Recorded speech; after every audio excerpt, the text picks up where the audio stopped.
So I like someone like Draymond. I don't think he get enough credit for that transformation. Like I don't think people understand how difficult that is. Like to a degree, it might have been somewhat easy because he was doing some of that at Michigan State. Yeah. But like still at the same time, for him to be able to relatively change his game and to the level he did is crazy. It started with him though. Really, if you really think about it. I was just about to say that. Yep. He changed that small ball defending, switching everything, active. Creating at that 4. He changed the game. Nah, because everybody he won. That small ball. Welcome back to the Role Player Podcast. We back again with my guy, co-founder of Swish Cultures, 11-year vet and Stanford gentleman, Anthony Goods. What's up, man? What's good with you? I'm chilling, man. You know, I gotta check in, man. Your haircut's a little different. I feel like you got a little sensitive last week when I was talking about your haircut. I don't know who cutting your joint out there. Hey.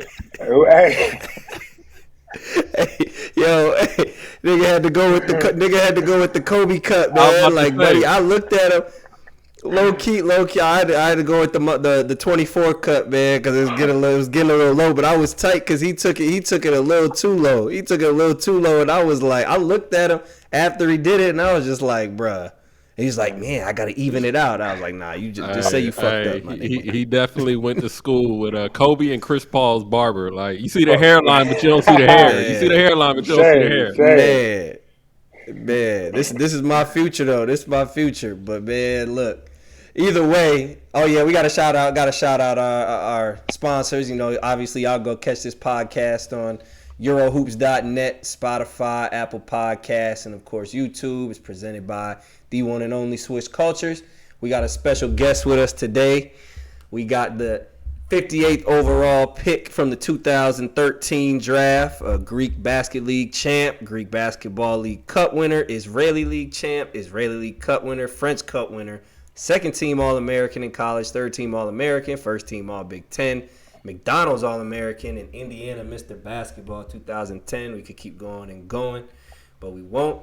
We got the one and only Deshaun Thomas. DT, what's up, man? Appreciate you joining us. What's up, man? What's up, y'all? Appreciate for having me, man. I seen you wanted to join in on the hair conversation. I appreciate you holding out and getting the intro in because I don't want to have to fry you now. I know you overseas, but hold on now. You ain't about to come from my cut. Hey, man. Hey. So go ahead, get your jokes in. Get your little jokes in. Nah, I'm cool, bro. It's good. I got you, bro. It's all good. You didn't want to chime in? Nah, man. I mean, who your barber out there? He's Japanese? Man, it's Tamru. It's Tamru, man. It's Tamru. You know Tamru? Is that where you went? Nah, I went to Vaughn. Vaughn's an American guy down there. He's from Atlanta, on the Army base. He cut all them. Oh, yeah. You told me. The Army base just too far. The Army base just too far, so I haven't been able to get down there. But, yeah, you know how this struggle is overseas, especially in Japan, man. It get tough. Tough. Yeah, it's hard to find a barber, for sure. I was down there struggling for a while till I found Vaughn, so. Hey, my hair journey almost over anyway, so don't even trip. Y'all about to go bald. Y'all need to fire both of them. Me too. I ain't far away. I'm too far away too. I'm holding on too. Look at Ant over here talking. He over there in Miami living good, talking that's crazy. No, look, that's childish. He using fruits and berries. Hey, you already know. You already know. Y'all gonna be moving with a different confidence in like July, into June. As soon as June comes, y'all gonna be moving with a different confidence. I gotta get it in while I can, man. While I can stun on y'all. Hey, Jordan. We might have to hit up Turkey. It's real over here in Turkey. Hey, I ain't even gonna hold you. We talked about it last week. I was on here. They was trying to get me last week. I was Googling that shit under the table. Hey. I didn't want to tell them though, but yeah, I might have to look into it. We go see. Hey, I know a couple players who came. I know a couple of teammates that came back from Turkey. I'm like, what? Man, falling kills like a mug. Man, they got long hair. I'm like, man, this nigga bald, bro. I ain't mad at him, no. I ain't mad at him at all. But look, man, we gonna jump right into it now. One thing we didn't mention is you currently with with Bayern Munich, playing in the Euroleague out in Germany. Just finished the tough 5-game series in the Euroleague playoffs. First of all, not a lot of people even get a chance to make it to the EuroLeague playoffs, let alone, be a game within the Final Four. So I guess just talk about what that atmosphere was like in Barca, playing. They're obviously the favorite to win it all. So talk about what that series was like. Talk about like the emotional grind and the physical grind of the EuroLeague playoffs. I mean, it's very intense, man. Very physical. The scouting report get really, really tight. Everybody know what everybody capable of doing and everything. So, like, you got to go in there basically like fight, bro. Like, make big shots, grind it out, because everybody know everybody's tendencies. And going in Barcelona, man, we knew they was a favorite. They got guys on there who played in the league who really can play, and obviously everybody thought we was gonna get swept. So we went in there and just competed, man. Like for game one, they came out really strong. They got us. But then, we made adjustments in game two.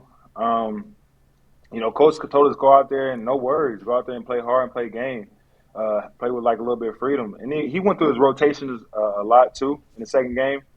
And then obviously we got that second win. Then sent it home. They came out pretty tough, man. It's so physical, man. They like 6'10", 6'8", Hayes over there at the three. They packed the paint with length, man, and it was just like it was hard to score. But we lost that game 3. We came back once again, had no worries. Came out and wanted to fight and got that and tied the series. And then going to game 5, it was up from there on both sides. I mean, it was I think I give ups to my teammates and even Barcelona for a fought series, and they came out with the win.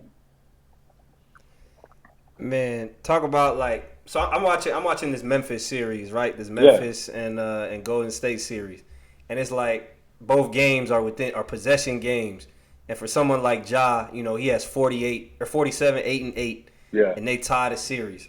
Like that's gotta feel like on national TV with Twitter now. You did the same thing in game 2 of your series. You had 25-7, right? Yeah. So I guess what's the like emotional strain? Because, like, shit, once you do that, it's like you feel like you're on top of the world, right? Like, you just did your thing. There's other implications, like people hitting your phone, yada, yada, yada, Twitter, whoop-de-whoop. And then you got to come back and play 2 days later. You know what I'm saying? Like, that to me, that's draining. So what's that feel like? How hard is it to get ready for that or to prepare in those situations? Like, come down prepared. I mean, man, game 1, I went scoreless.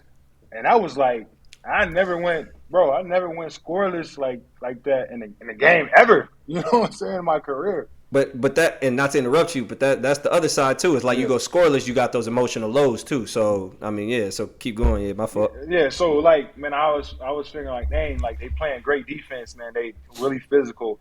I got to figure out a mindset to get myself going and get easy buckets. And like I said, big shout out to my coach. He ran a play for me to get going, to try to at least get one up to see how it looks. You know what I'm saying? And then game 2, he did that, and boom, it went in, and it was history from there. But man, my mindset was just really, me personally, just to go in there and try to be aggressive and trying to find a way to get that first bucket, because I know once that first bucket is going to go in, it was going to be lights out. And like you said, man, like after that feeling of scoring, like, bro, I felt like I was in the zone that game. I didn't care. I was just letting it fly. Everything was falling in, step backs, all that stuff. And, like, bro, it was just one of those moments, bro, and the special moments that I had, and it was unbelievable. And obviously, of course, game 3, everybody wants you to repeat it. See if you can repeat it. It's adjustments. Right. So, but I wasn't too high, but I was trying to really, repeat myself that game 3. But once again, it's always playoffs is adjustment. And, Sarge did defensively adjustment well, and they came out and got that W. Man, so just from after the game and stuff like that, are you checking your phone? Are you in? You can chime in on this too. I mean, you know what it is. Yeah. Like, I guess, like, what's the just? I guess more. What is the thought process? Like, do you feel like you've kind of accomplished what you needed to accomplish on the season? Or is it like, I got more work to do? You know what I'm saying? Obviously, I was checking my phone. I was happy, bro. I'm not even going to lie, bro. Against Barca, my former team, But I'm like, yeah, man, I killed them. You know what I'm saying? I was like, I did my thing against them.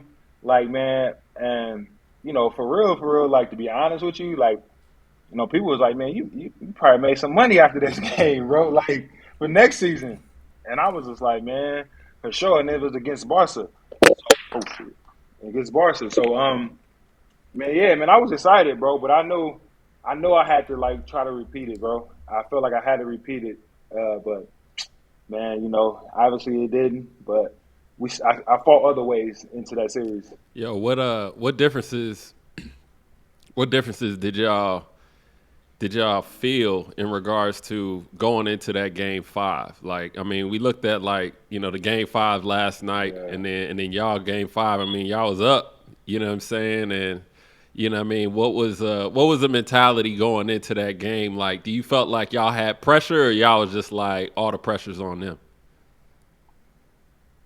I'm gonna be honest with you. We knew that it was pressure on them, obviously, because they didn't obviously they didn't expect us to go to Game 5.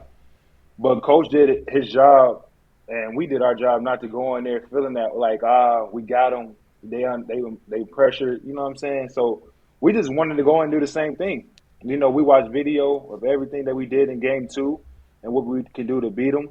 We just wanted to relax and humble and trying to get that dub, man. It was well, we knew there was pressure because it's Barca. It's a lot of pressure over there. Probably the organization and stuff like that in their ears and stuff like that. But we try to keep it the same way as possible. But we was up. We just couldn't get over that hump, man. Like making those extra plays, man. Barcelona did really good adjustments for sure in that third quarter to get that dub. Man, what can you compare a game 5 in EuroLeague playoffs to? Like from the States, is there anything you could think of?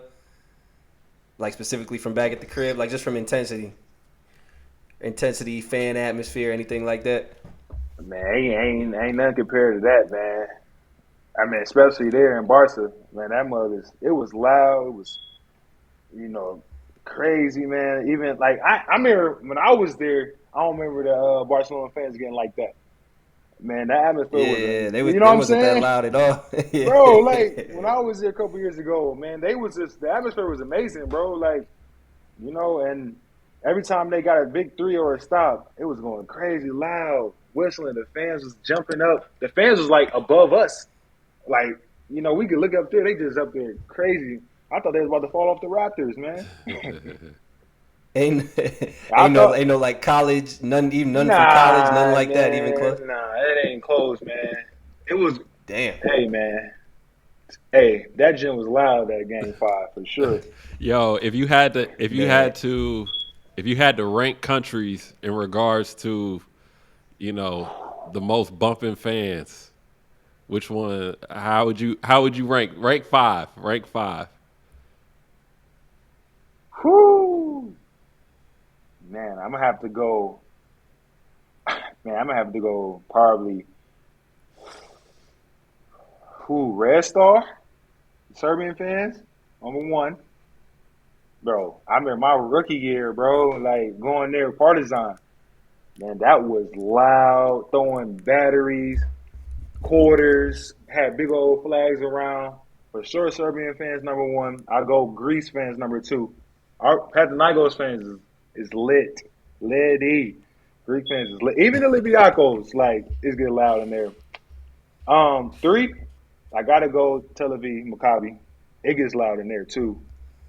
It gets really, really loud in Hey, there. one of my favorite Man, things. My bad to interrupt you. One of my no, it's all favorite good. things I think in sports is in a EuroLeague game and how they sing the Israeli national anthem before the game and the whole Hey, crowd be standing up. bro, Like that is lit.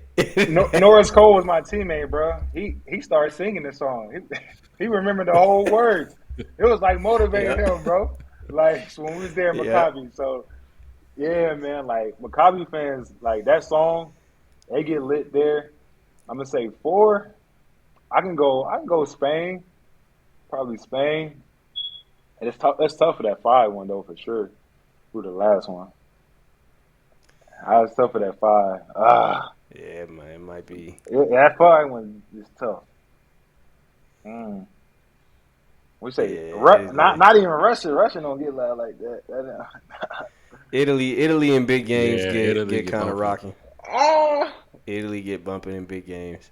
Milan. Yeah. Italy definitely. It's got to be played like Italian playoffs, especially. Like they definitely Hey, they live. They get hey, but live. They look, get look. live. They I get went to a live. Bologna game, and they get bumping in Yeah, there. yeah. Bologna different. Bologna different Really, from Milan and them other Yeah, really, places. Bologna get yeah. really. bumping. Avellino too. Avellino too. Wow, I didn't It's even know that. I didn't even know that. Yeah, Yeah, so they got a couple. I saw you hesitate with the Olympiacos because we know you Panathinaikos, so you kind of got to be careful what you say. People might that's be all. on your Twitter with that.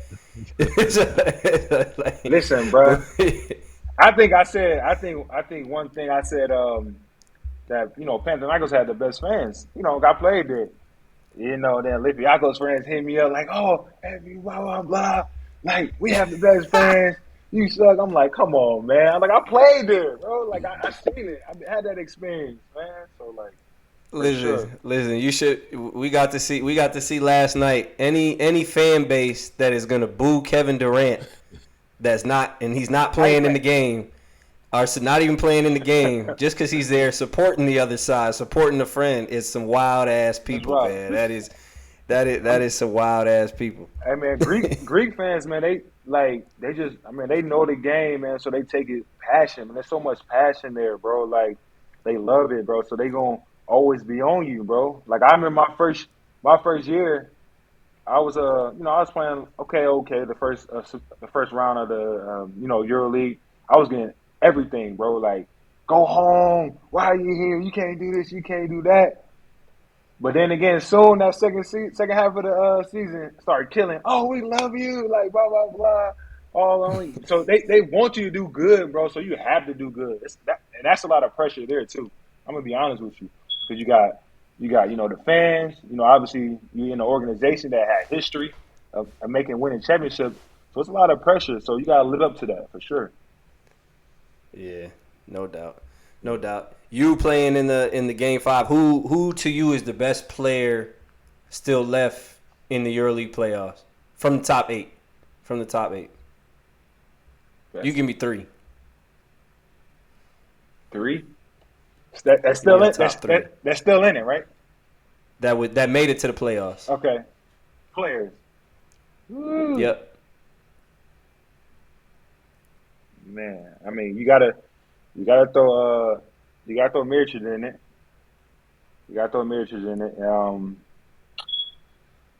You gotta throw you gotta throw Mike in there too.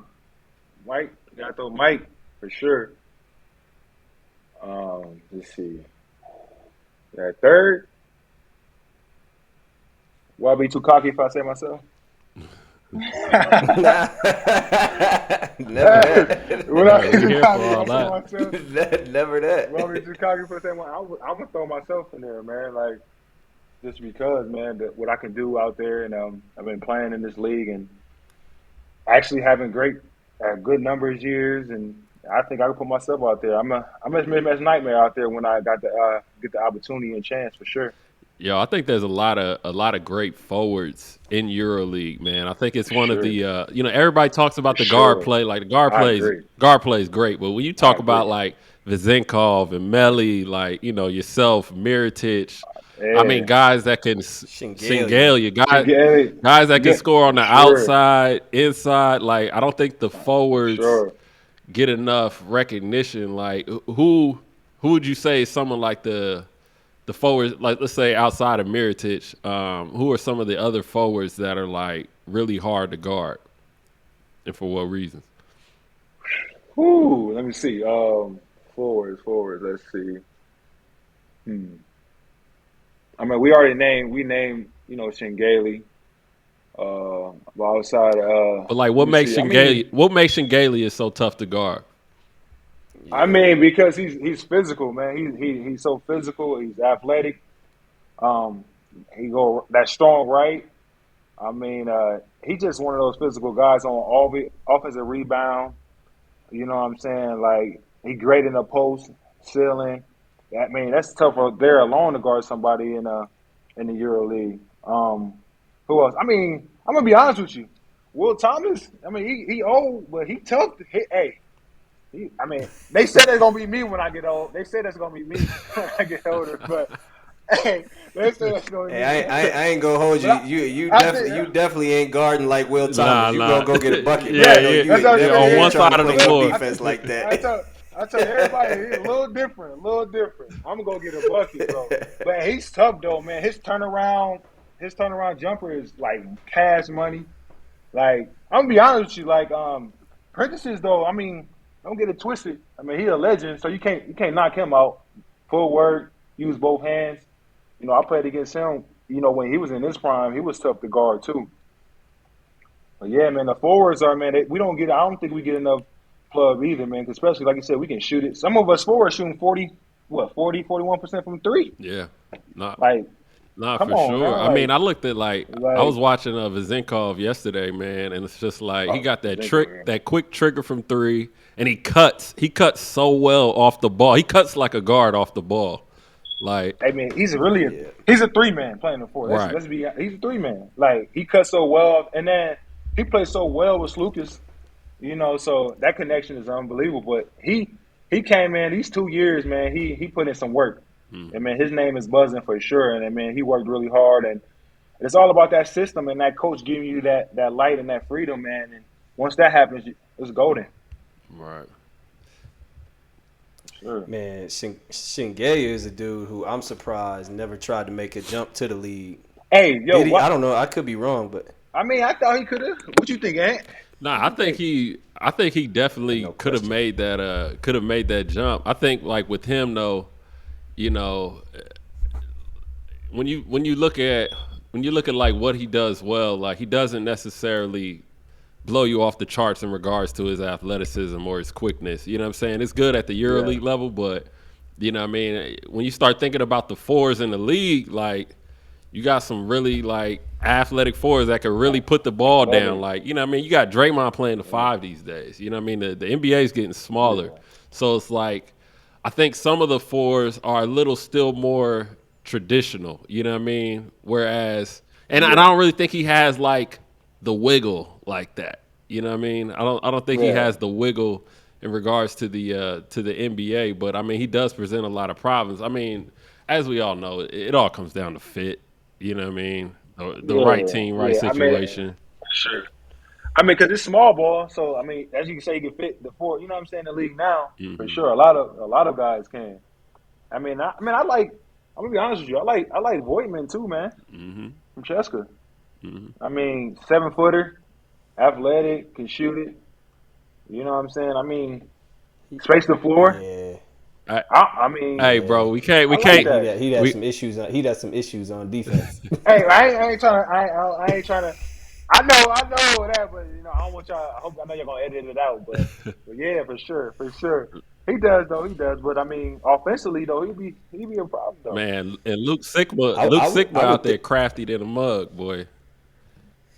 Hey, man, listen here, bro. See, we play him like on the 10th, bro. Like he's so crafty, bro. Like he want to pass. That's what he really don't want to score. Like our scouting against him is like, yo, make him score. Don't have him pass. That's what he want to do. He get everybody else involved and doing these space and doing all this. Like it's gonna be tough. It's tough to beat them, bro, with the style they play. Sure. Man, I thought Shingeya would be better off with the small ball NBA. You don't think he could play small ball 5? Like he said, go back to Ant. He said athleticism. This is what I say. He's not that tall, and he don't protect the rim. True. Nah, he's like 6'9", but shoot, neither do Maxi Cleveland. No, he's not 6'9", bro. I think he's like a cool 6'8". Nah, I think it's 6'6". Hey, that make a difference though. That make a difference. No, he might be 6'7" 3/4. DT, how tall are you without shoes? I'm gonna be real with you, bro. I'm probably like 6'6", bro. I'm gonna be honest with you. Yeah. You and Draymond was two cats. So I was always like, man, these dudes is really 6'3" out here playing like a damn 6'7", 6'8". Like, bro, man, offensive rebounds. Man, you know that Big Ten. man. That's all that weightlifting we was doing in the Big Ten, bro. Like Yeah, facts. strong, bro. Like everything. See, y'all be saying y'all used to say us West Coast cats was soft. Like y'all was just out there eating all that cornbread and lifting all damn day. We was, and in Wisconsin, man, we played y'all. Y'all was so physical, and the score was 43-42. Man, listen, I ain't have nothing to do with that. I had my 20. I had my 18. Bro, I have nothing to do with that. Man, that put too much pressure on my hips. Still feeling all them damn hang cleans we had to do and shit. I remember out of pocket. At the crib, y'all beat us, man. You had like 22, right? 20 something, right? Remember when y'all came? Y'all? Yeah, when y'all came to the crib, it was our sophomore year. I found 4 years, like 28 or something like that. Yeah, we came back against y'all. Yeah. Hey, did Wisconsin got a rival? Like that. I don't even. Minnesota. Iowa. But for real, it's like, I mean, when we was there, it was really like, all right, because Michigan State and Ohio, it was like Michigan State, probably Ohio State, then us, and Purdue. No, you can't have five rivals. You can't have 5 rivals. Bro. You gotta have one. It gotta be one, bro. It gotta be one, bro. No, I'm just saying those was the good teams. Our rival was Minnesota, and then Marquette too. Marquette. Hey, remember that game? That was probably our rivals, Marquette and Minnesota. Hey, remember that game, bro, that y'all rushed the court? Was you there on that team when Jared said he got spit on?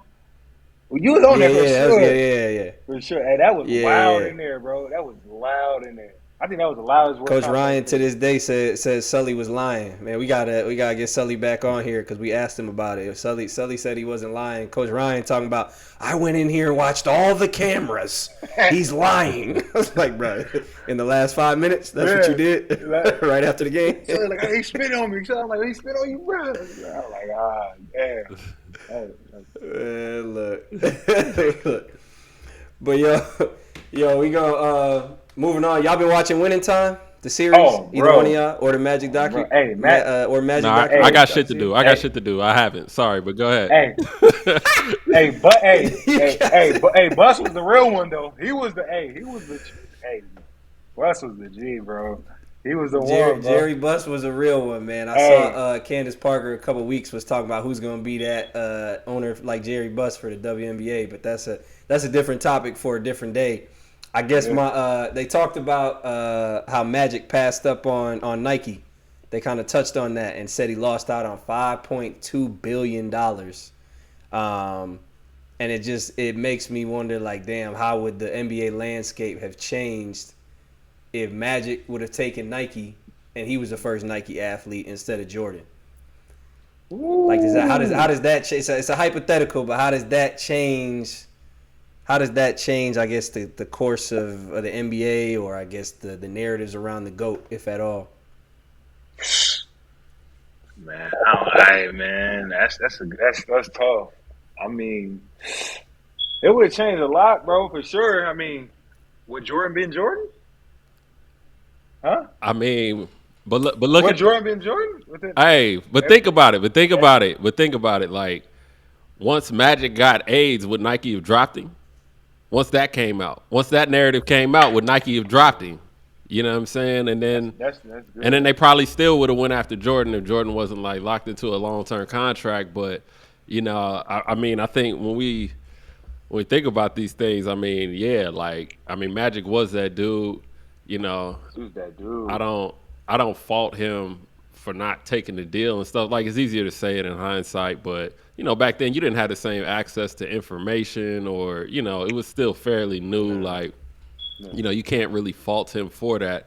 But at the end of the day, Magic was a wild boy.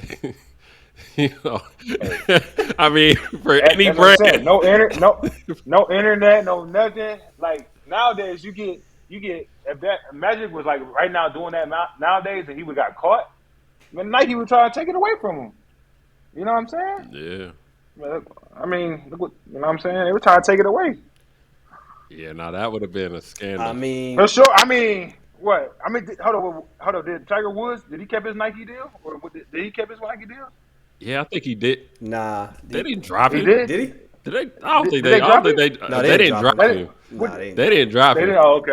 They might have been the only. They might have been the only ones. They might have been. I the only mean, ones Tiger was. They probably cut some of them checks though. They probably like, hey, Yeah, nah, they for probably sure. paused it for a little bit, wait till the smoke A little settle. bit, I don't think yeah. they dropped him though, but like with Tiger, I mean, he was cheating.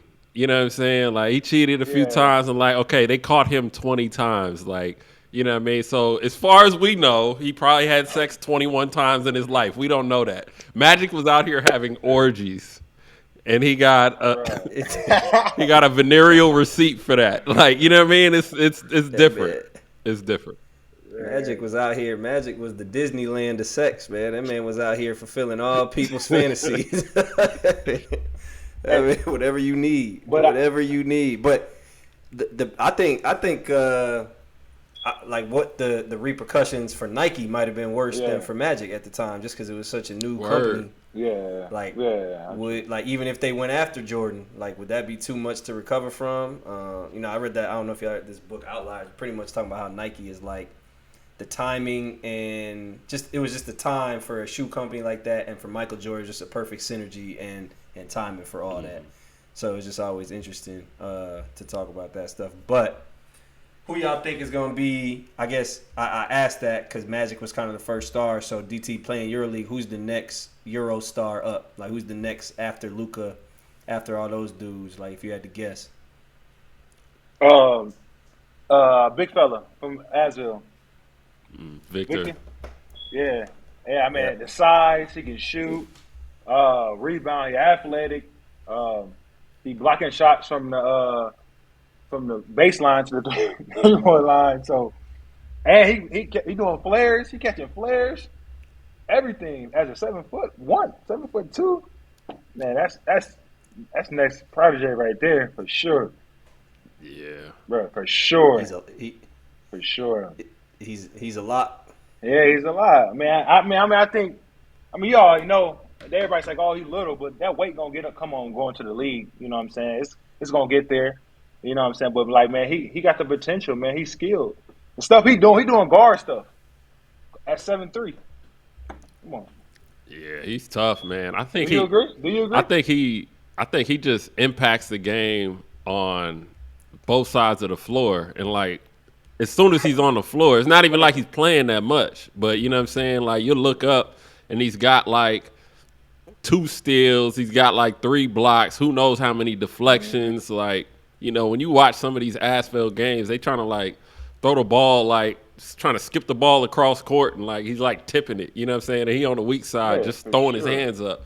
You know what I mean? He's I think he really does impact the game in a way that I'm not sure that, you know, we've seen, because I feel like he's got a little bit of a motor too. And, you know, when we've seen these other guys like a Thon Maker or, I don't know, some other real tall, slim, mobile big men like that, they're not doing it to the level that he is. You know what I'm saying? Because I feel like he's just as dedicated on defense as he is offense, whereas I feel like a lot of the other guys that came before him were more so just focused on scoring. If that makes sense. No, I agree. I'm interested to see kind of how his skill set plays out and how he develops, like what he's going to be effective at. Because like you said, he's coming off flares, he's attacking closeouts. I see a lot of the comparisons he gets is Chet Holmgren. For sure. Obviously, I'm a big fan of that's Minneapolis native, Minneapolis St. Paul area native. But I'm just like what do you do with him? Are you bringing him off ball screens?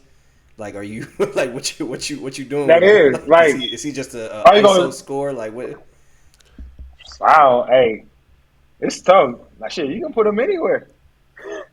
Yeah. You can put him anywhere. Yeah, I mean, I think you could. Pretty much. I think a lot of his perceived success is going to be based off of what Chet does and how Chet makes it through the season. Like if Chet goes, God forbid, Chet plays and gets hurt early in the NBA season, they're going to look at Victor's body and be like, okay, well, Victor will probably get hurt too. If they use Chet in any particular way, like coming off on balls, doing flares or whatever it is, they're going to be like, okay, we can use Victor the same way just because their bodies look similar. But I really think that they're like 2 different players. You know what I'm saying? I think Chet's a little more willing to play Big manish. under the basket. You know, he's willing to roll a little more. Yeah. I think he's had the freedom to push the ball a little more, whereas in Asvel, Victor got to kick it up and run the floor and do things like that. Yeah. But I'll tell you one thing that I haven't seen, and I'm probably about to do a breakdown of this on Swish, man. Like, when Victor is switching out on these guards, like, yo, he blocks so many jump shots. Oh, that's what I'm saying, bro. It's crazy. So many. He blocked, just like you said, from the baseline to the 3-point line. He's blocking everything, bro. Like, he's blocking jump shots. He's blocking stuff at the rim. Like, he's tough because he could be 5 feet back from you, and you think you got enough space to get that shot off. You can't. That length is crazy. It's deceiving. Bro, crazy. He Tavares out on the perimeter. Straight up. You see that? He did. Hey, bro, in the second half of the season, though, he got so much better, though. Like, the confidence, man. You see the confidence he had. It's amazing, bro. For sure. But I'm saying, like, who would you compare? Because, like, all right, KD is probably the most guard-like at that size, but he's not quite that. I don't think he's got that handle just yet. So I guess that's my biggest curiosity is kind of see which way he goes. If he kind of goes more towards that KD side or more, because in Euroleague right now he's just kind of he I don't want to say floats, but he's just kind of on the perimeter. Doesn't really fit NBA. It doesn't. What he's doing now isn't going to be what he's doing in NBA. Right. Were you at? I would assume. And what you think about Porzingis? A little bit of comparison. More. Yeah. I think he's more guard-like than Porzingis too. Yeah, I think he does have. I think he has a little more of a guard game than Porzingis. But I think when we talk about a guard game, though, like looking at Victor's guard game, we'll see him shoot a step back and we'll be like, okay, he has a guard game. But it's more so a step back. Like, he's not driving, getting cut off, changing on you and things like that. Like, you know what I mean? I don't think he really has that in him yet.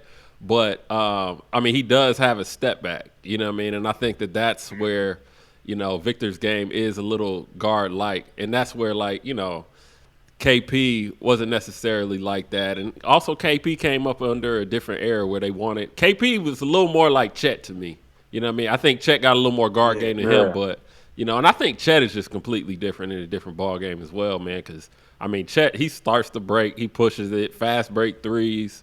He does some stuff that, we're not really used to seeing from a big. So I'm excited to see Chet at the next level, man. But I think as much of a mismatch as he is, I think these type of guys are becoming less of a mismatch because of how the game's evolving. Like, all the bigs handle the ball now. Like, Evan Mobley can guard Chet right now. Yeah. Like, I'd be comfortable with that. You know what I mean? There's a lot of real tall, long bigs that I feel comfortable on an island with Chet or, any of these type of,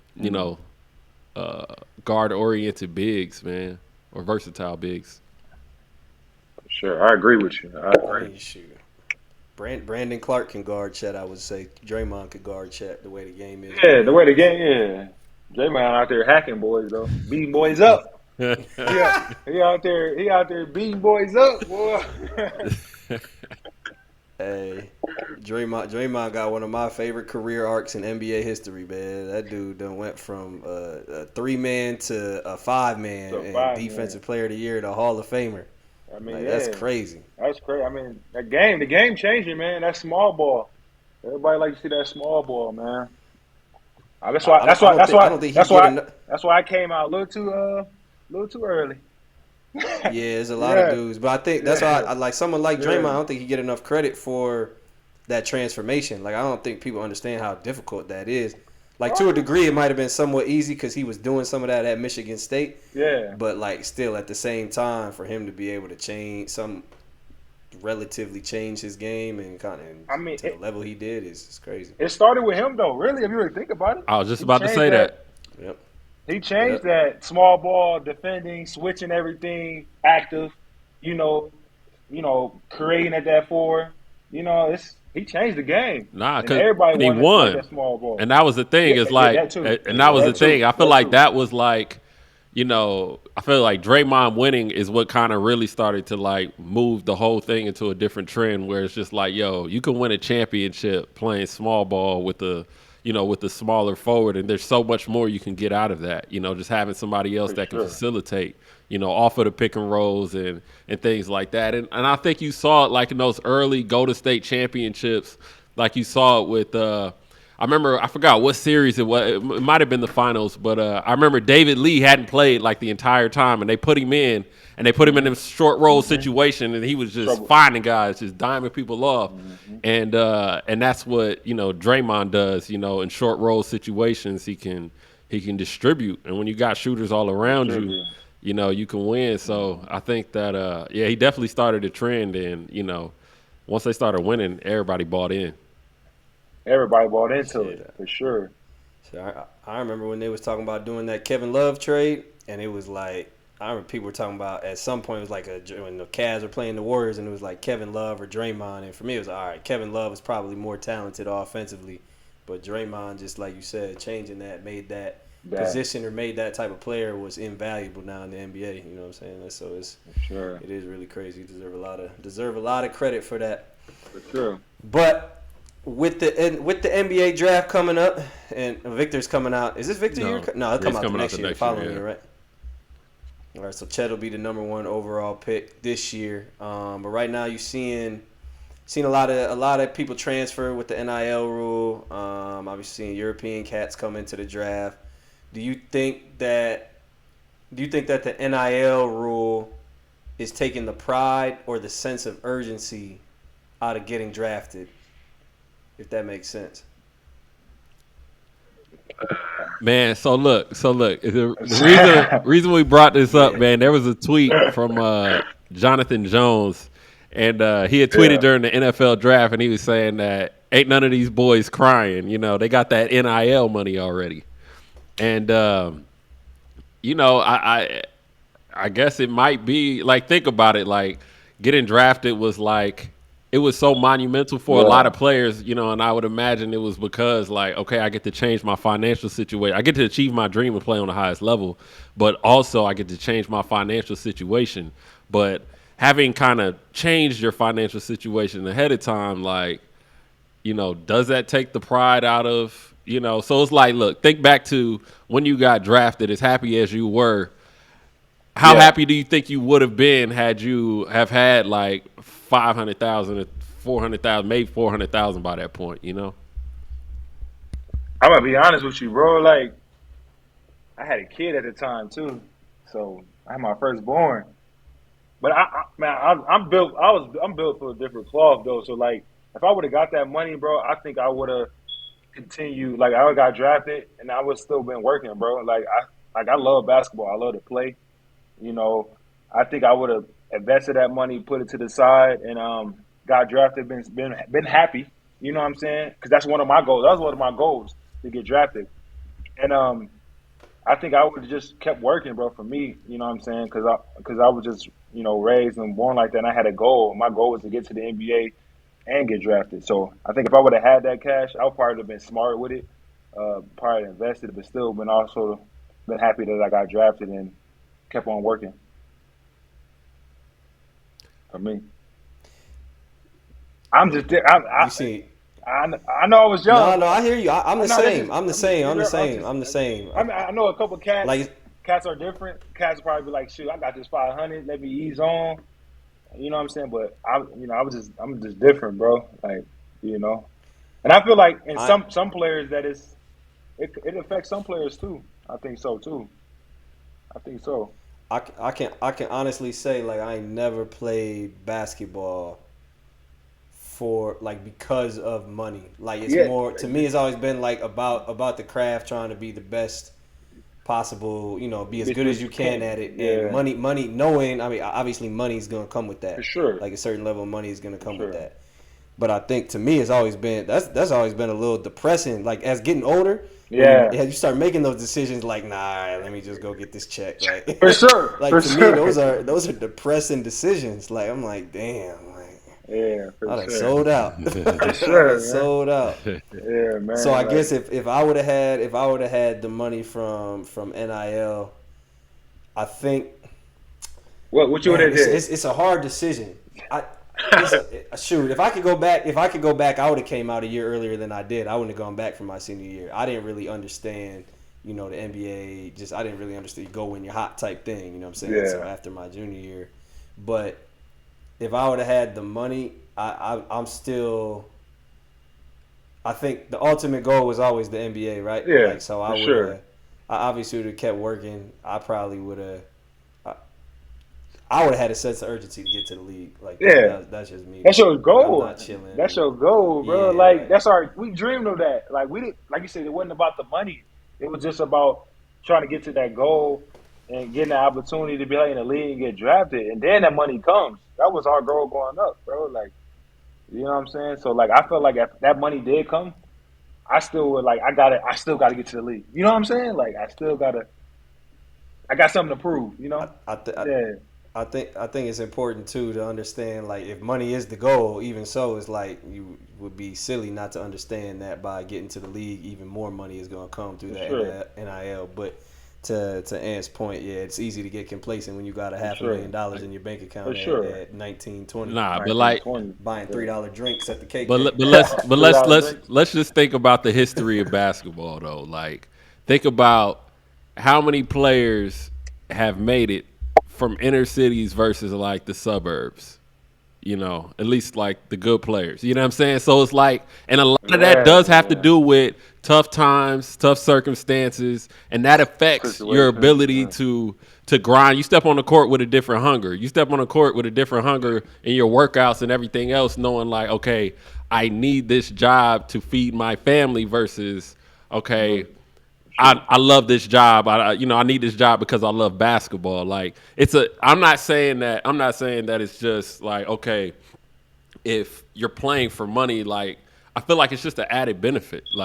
We all love the game. If we wouldn't be this good if we didn't love the game. Unless we just got God-given talent. Unless we just had God-given talent. But I feel I think it's more than you think. What are you talking about as far as loving the game? I think there's quite a few cats that don't love the game getting to the money. No, but I'm saying at a certain point, you have to love the game to do it day in, day out, show up to practice, hoop, play well. You have to love something. I'm not saying you have to love the game itself, but you have to love something about the game, whether it be the notoriety, whether it be the groupings, whatever it is. You love something about it. You know what I'm saying? Yeah. Right. I don't care how good of a golfer or a football player I was, you know what I'm saying? It would be tough for me to just go out here and do it every single day if I didn't love it. So I think that, once you couple the love with, now I can really change my future, you know what I mean? That's a different motivation and you move differently. And I feel it just seems logical to me that, you remove one of those things, don't get me wrong, you're still happy and proud to get drafted, but I feel those tears, that's the money. That's the money that's coming. I feel like that's the money that's raining down. Hey, so, yeah, go ahead, DT, go ahead. No, I mean, I get it. I get it for sure. I mean, when you see those dollars coming, you already know for sure. In the back of your mind, you be like, I got this bread. I made it, you know what I'm saying? For sure, I get it. But I always try not to think about it as much. I let it come, and when it come, I might, hey, wifey, call wifey, hey, I make this deal, got this deal, I'm happy, you know what I'm saying? I never try to put it out there, make it seem so important. I might have seen it so important to wifey and my family for sure, but I get what you're saying though, Ant, for sure. So that you seen that Bear Scout, what he said about I forget who exactly he was talking about. He said something over the NFL draft we like our players desperate, needy, and hungry, or so. I don't remember the exact quote, but it was something along those lines, and he said it out loud. And so you saying that most of the best players come from the hood or the inner city front rather than the suburbs. Is it, first of all, is it wrong for him to say that as a scout out loud? I mean, I think history has shown that there's some validity to that narrative. As politically correct or incorrect as we want to be, I feel like history has shown that. You know what I'm saying? And a lot of the better players, at least in American sports, have come from inner cities, or let's just say lower income households, below the middle class, let's say. at least to my estimation, right? And it's funny because I had a conversation with this dude overseas. This I forgot where he's from, but we were talking about like, okay, why are Serbian players so good? You know what I mean? The whole country's the size of LA, but they're always top three World Cup. I mean, they had 3 MVPs in 3 different leagues last year. Like, why are Serbians so good? And then you look at a place like France, and in France, they have the most NBA players, but they're not producing them in such quantity that relates to like Serbia, right? And then what the dude said is like, he was like, because in Serbia, there's not as much adversity. He was like, you know, he was saying in France, he said in France, there's not as much adversity. In Serbia, we had a war not too long ago. You know what I'm saying? Like, people aren't as well off. Like, there's more of a hunger and more of a focus on top of just being, you know, athletic as a people and, you know, just having that structure. But he was saying that he thinks it has something to do with just the culture and, you know, their history with adversity. And so when you look back in the States and you look at, let's just say, you know, classes below the middle class, you know, there's a level of adversity there, you know, and there's, you know, there's a different level of comfort, man, when things are running smoothly. So how do you right now, who's the top 5 players in the NBA right now? Today. You asking me or Ant? You asking me? Yeah, both. Well, you the guest, so you first. Top 5. Woo. I gotta put Giannis the best in the game right now. I gotta go Giannis. I gotta go. I gotta go KD. I gotta go Bron.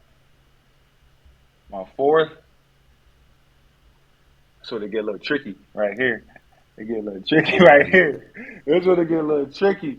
4th, man. I gotta put Joker up there at the 4. Yep. And I forgot about it. See. Give me Embiid. Embiid and Joker. Switch. For sure. I don't know. All right. So Ant, you would agree with that? Yeah, I would agree with that. With that 5, and maybe throw Steph in there. Yeah. At 6. He said, at 6. He's 6. That's fine. I guess. Of those six, how many are suburban or from inner city areas? Oh.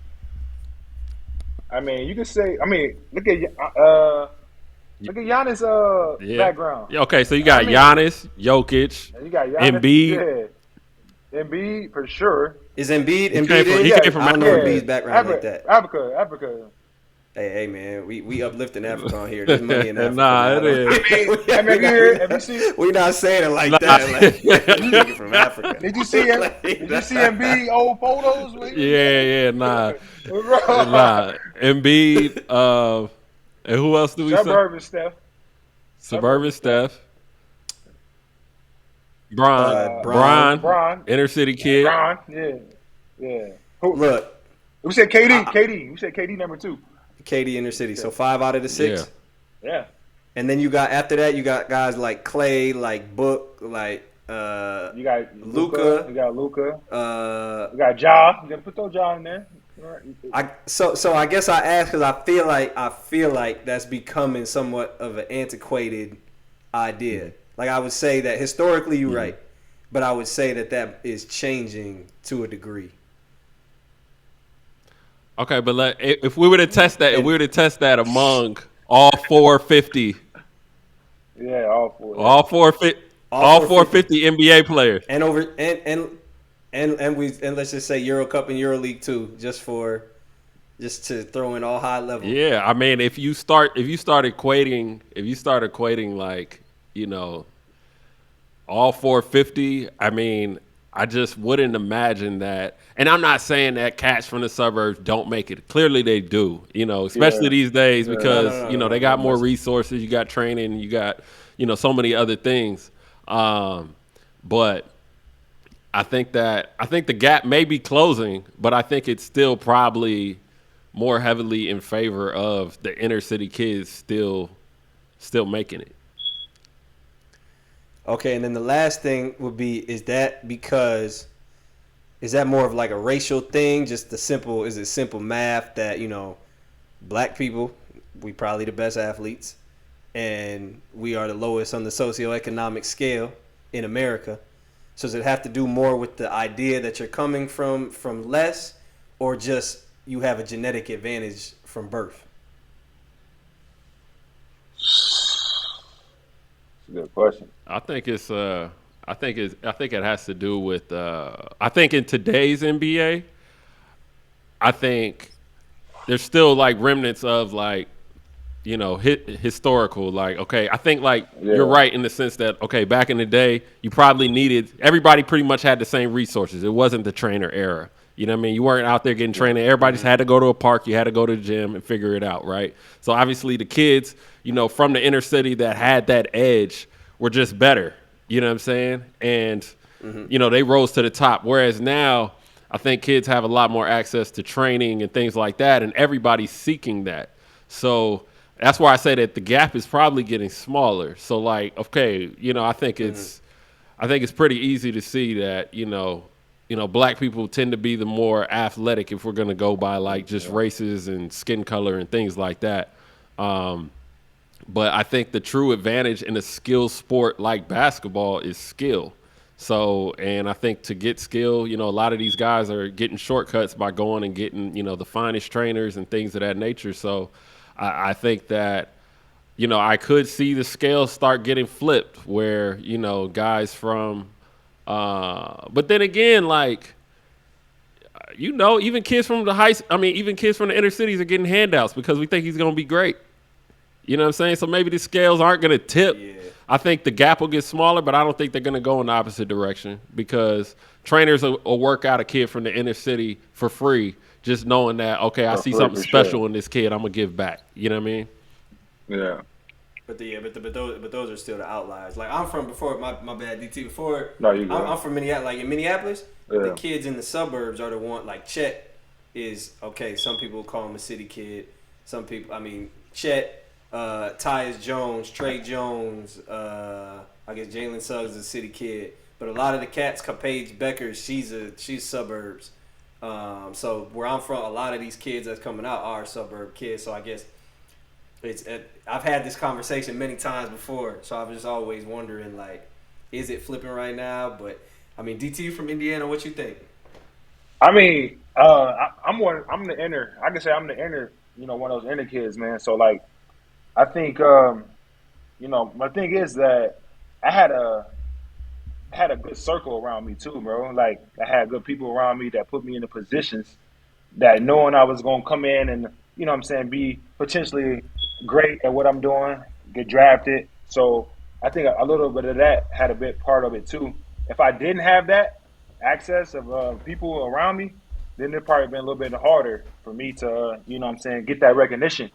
So I feel like, it all depends on the people from the inner circle that who's around them and who's going to support them and put them in great positions, to do that. And lucky for me, like I had good people around me, the people I know from gym rats, and that put me in a great position to be exposed and stuff like that, to be, one of those guys that potentially can make big things happen.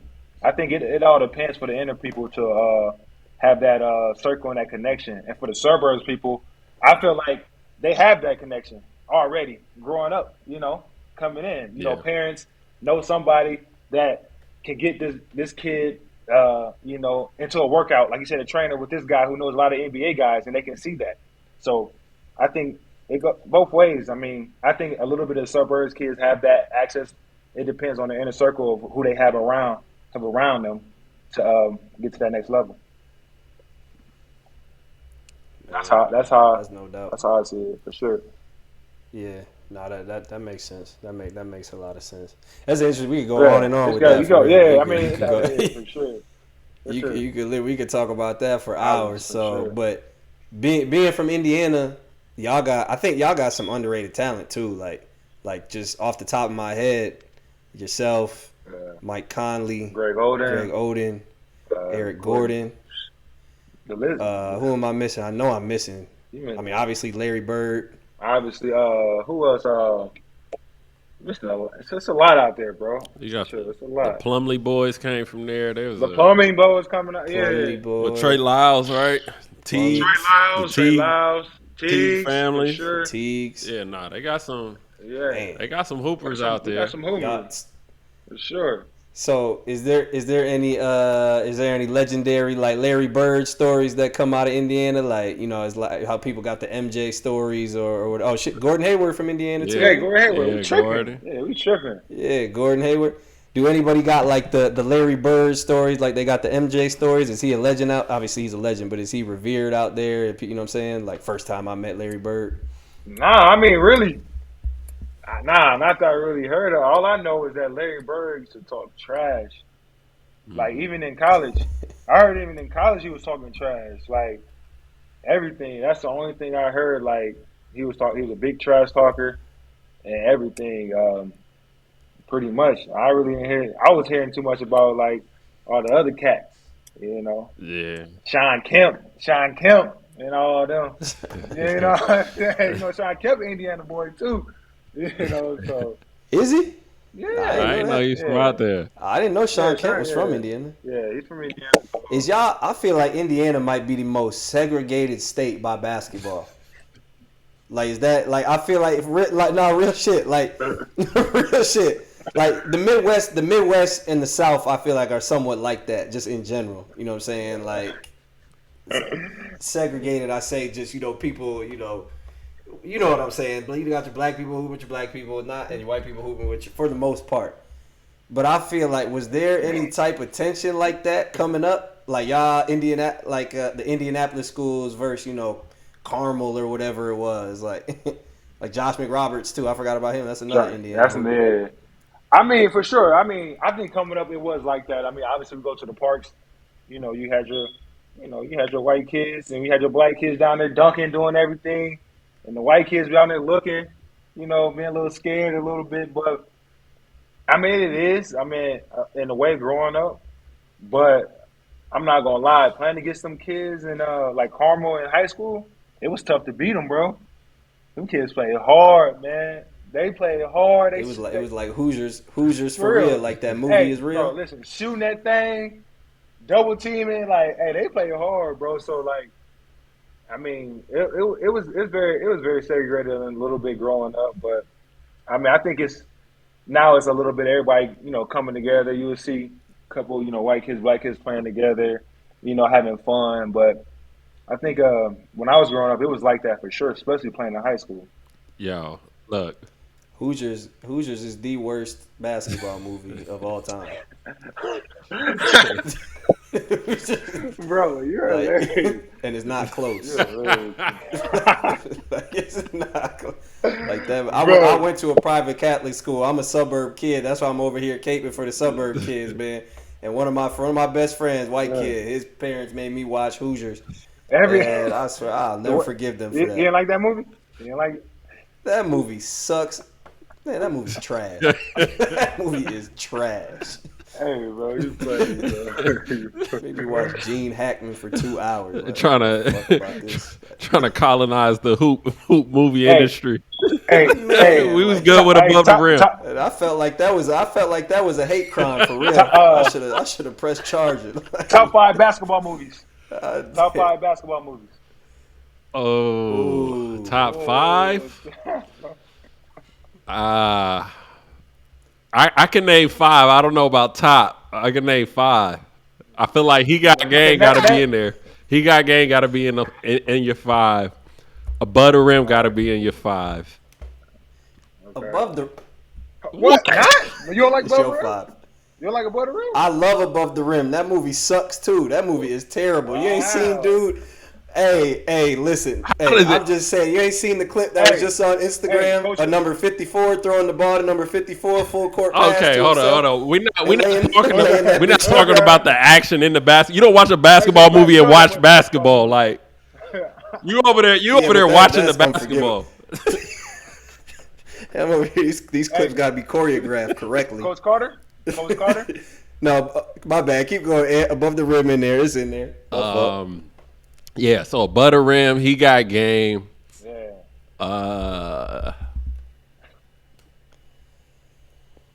Dang. Tough. That's tough because I don't. You got to throw Coach Carter in there. I wasn't a fan of Coach Carter. Oh wow. I wasn't a fan of Coach Carter. Hey. I like. Hey, loving basketball. Loving basketball is in there. In there. For sure, it's in there. It's You in there. every element. You got every element of hoop in there. You know what I'm saying? We all had that female hooper, you know what I'm saying, that we used to like try and show out for. We be sitting at her games and whatnot, peeping her out. You know what I'm saying? Yeah. Used to. I low key still like one. Shit, Loving still on it. basketball, huh? Nah, loving basketball got to be in there. So that's 3. I'm gonna go old school on you right now. What? Glory Road. Glory Road. I feel like Glory Road was cool. What was that too? That was. What's your 5, DT? And only got 4. So what's your 5? Shit. He pretty much. You gotta throw loving basketball in there. You gotta throw he got game. You gotta throw. I love above the rim. So yeah, you gotta throw that. And like I said, Glory Road. And well, I'm missing one more, right? One more. Woo! Oh man. You gotta throw Coach Carter in there for me. I like Coach Carter. Blue Chips. What about you? I wanted one of y'all to say. Oh, Blue Chips. I was waiting on Blue Chips. I was about to get my shit off. I'm changing that. Coach Carter. Blue Chips. I'm changing that. I was about to get my shit off, man. Blue Chips is definitely in there. Blue Chips might be number 1. I thought, Ant, the way you was over there, you kind of looked like Calvin. Wait. I thought you was gonna say like Mike or something like that. We forgot. White man can't jump. Oh, White man can't yeah, jump. yeah. All right. Somebody gotta get kicked out. Somebody gotta get kicked out. All right, now the table's set. Let me get my plate. Let me fix my plate now. Now that the table's set, let me fix my plate. Hold on. All right. So we got a butter rim. He got game. A butter rim. He got game. Loving basketball. Blue Chips. White man can't jump. Nice 5. That's a 5 in no order, but that's a 5 for me. All right. I'm going he got game. Blue Chips. Loving basketball. Ooh, Blue Chips, loving basketball. I'm going to throw Coach Carter in mine.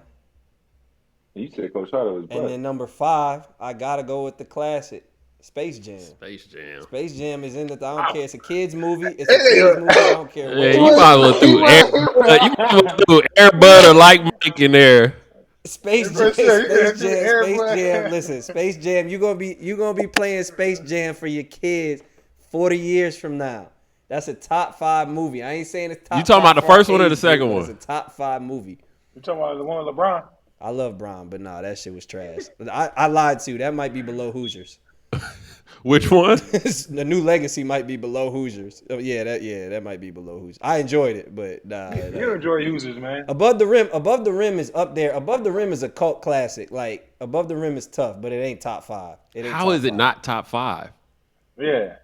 It's not top 5. See, there you go. That's you Even growing up in Minneapolis, Wisconsin. That's what it is. That's what it is. That's what it is.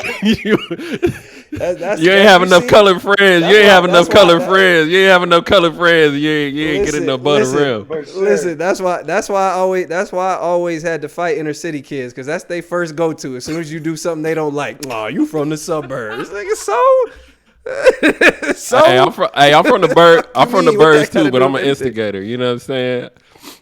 Yeah.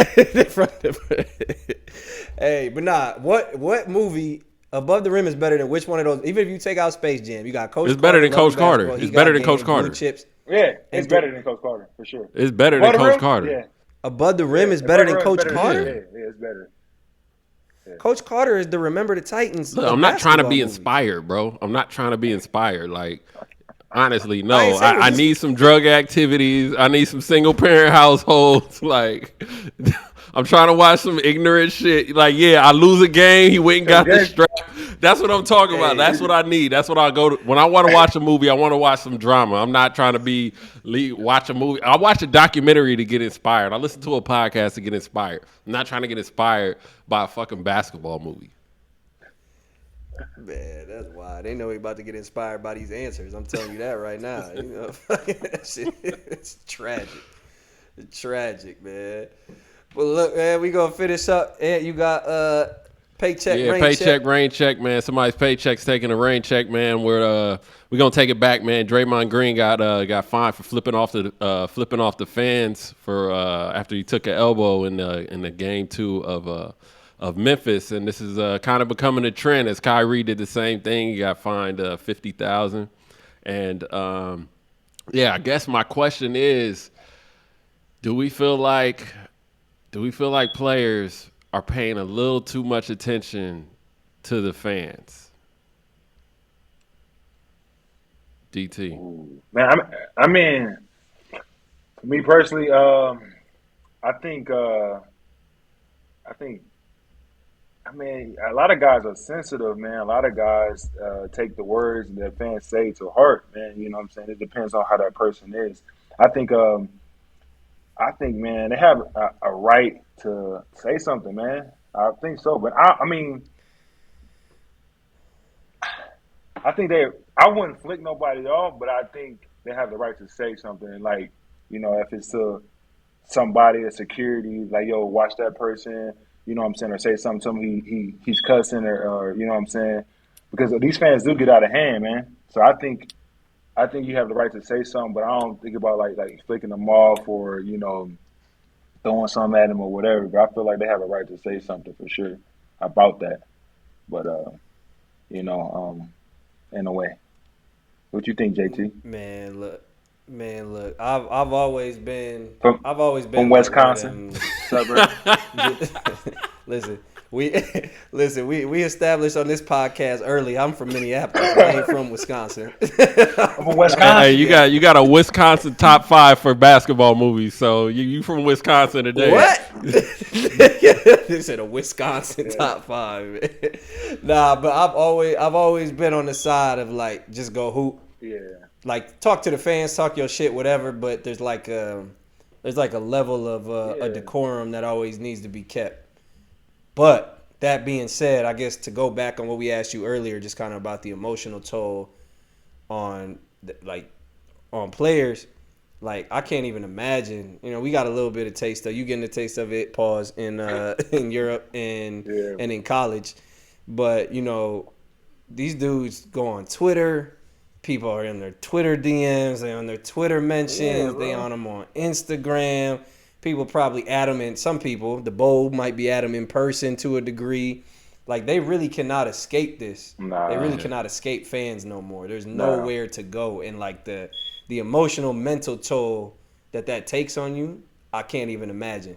Like, I can't, especially someone of Draymond's stature, Luka's stature. So, for me, I think, like, yeah, you still should keep a level of decorum. But at the same time, like Draymond kind of said, I mean, he got elbowed in the eye and they booing him. So the fans now, these fans are out of pocket already. Yeah. Like, how you booing? So, yeah, it flick him off. And then, you know, he's going to go out after and say, I got $25 million a year. I'll take the fine, which is like, I mean, you know, I don't necessarily agree with saying that. But at the same time, talk your shit. If that's how you feel, like, there's only so much, I guess, emotional abuse you could take before you just kind of start, you know, busting back at But people. I think, so, like, I think when you playing on the road, though, you have to expect a certain level of, you know, disrespect. I mean, fans are going to tell you suck. They're going to say whatever. And, like, yeah, there's drunk too, bro. Yeah, and they drunk, you know. You know, so it's like, I feel like you gotta expect that kind of thing, man. It's just, I don't know, man. I think for me, it's just something where I think a lot of stuff should be ignored until it crosses a certain line. You know what I mean? Once it starts to cross a certain line, or you start to feel like okay, this is a little too disrespectful, then okay, yeah, you can act out of body and whatnot. But I mean, dealing with booze, dealing with you suck or people laughing at you because you got hurt. I mean, it's the road. They're the road team fans. That's what they're gonna do. But I mean, Yeah. like you said, I experienced, especially in Greece, man, crazy stuff, bro. Like, hope your family this, your kid Hmm. this, blah blah blah. Man, that's like emotional, and that's like too much. You're doing too much. You don't Right. bring your family into this. That's the You don't line. you don't bring family into it. Like then you start blocking. Then you even have some words to say back. You know what I'm saying? Then I did a couple of that, man, because it's like you don't bring the family involved into it over a basketball game, bro. Like we out here playing as hard as we can. You know what I'm saying? You lose some, you win some, man. Don't take it that far.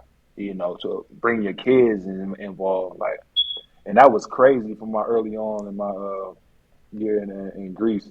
But it all changed in that second half of the season. We love Started you. hooping. We love you. Right. I think the booze when you get injured are out of pocket. I think Draymond's specific situation warranted a reaction. Like I don't think that he was. I mean, maybe he was out of pocket, but I think that was a warranted reaction because I feel like that's always been part of the. If we saying athletes are expected to act a certain way, Yeah. you expect a certain thing, then I think fans kind of have to uphold some of that too. And like booing an injury ain't quite the same as just booing in general. Like that's trash. Like to me, that's trash. If they didn't boo obviously Gary Payton is a little different situation, but like booing stuff like that that's out of pocket to me. Yo, a little But bit unrelated but kind of related.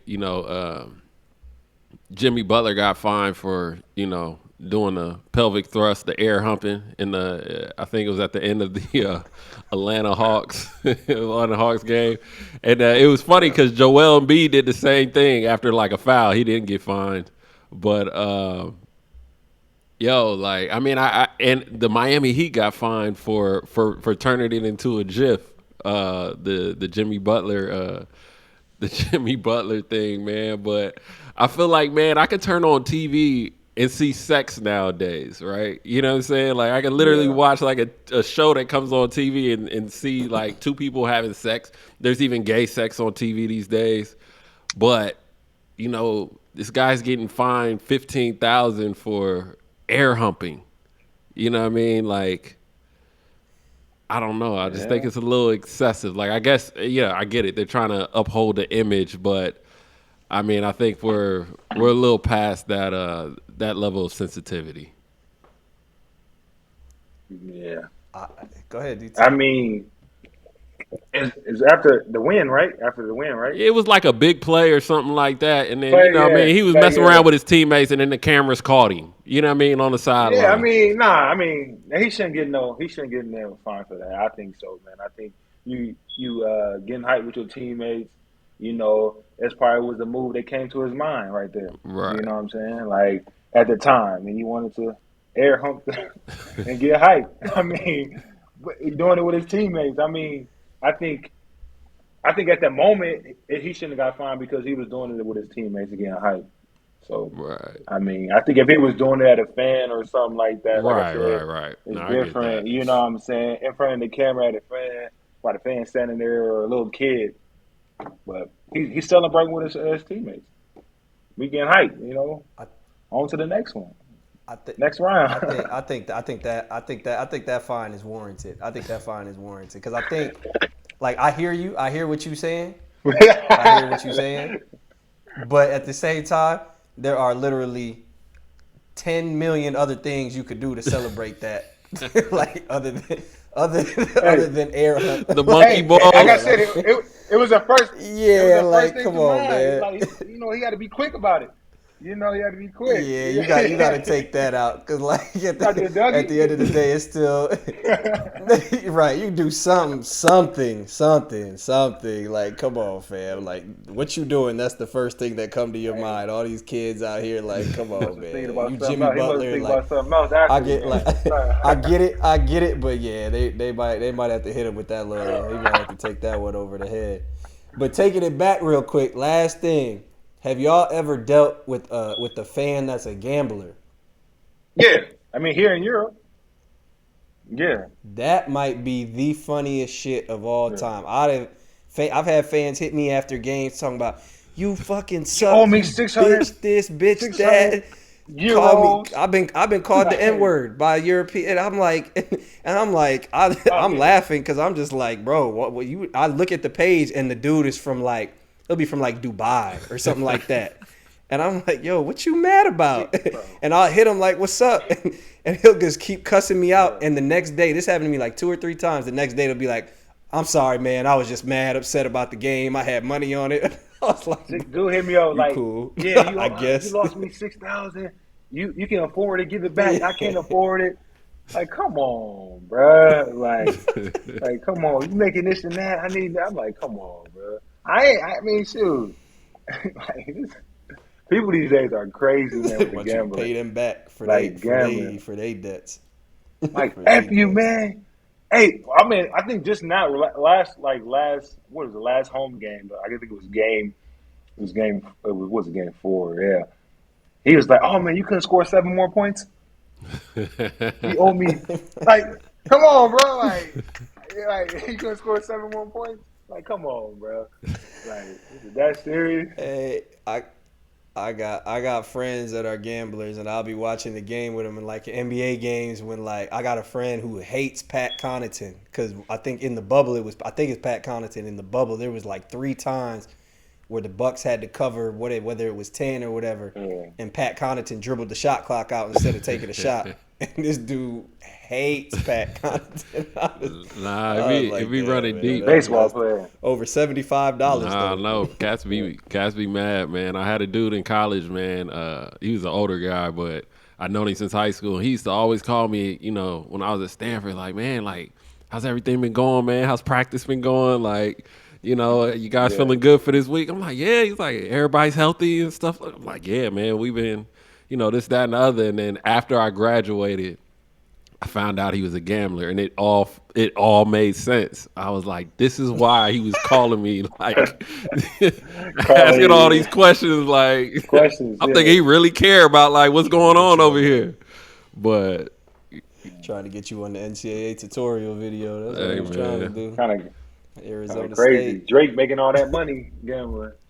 Drake, hmm all that. man. I just now found out, like I said, through Instagram that they gamble in the Euroleague games and stuff like that. Like yeah. my nephew was doing it. My nephew was doing it. I'm like, dang, it's crazy. No, I had teammates overseas sliding over to Yeah. them little gambling booths, putting money on our team and But shit. yeah. Yeah, I'm already knowing. Hey man, but DT man, we appreciate you Nah, coming on. It's been a pleasure, been an honor for sure, man. Appreciate talking that, to you, bro. chatting with you. For those listening, again, it's available at Eurohoops.net, Apple Podcasts, Spotify, and YouTube, as well as other various outlets that we will be getting to you here shortly. But y'all, DT again, appreciate it, and y'all tune in next time. Appreciate y'all, man. For sure. You already know. All love.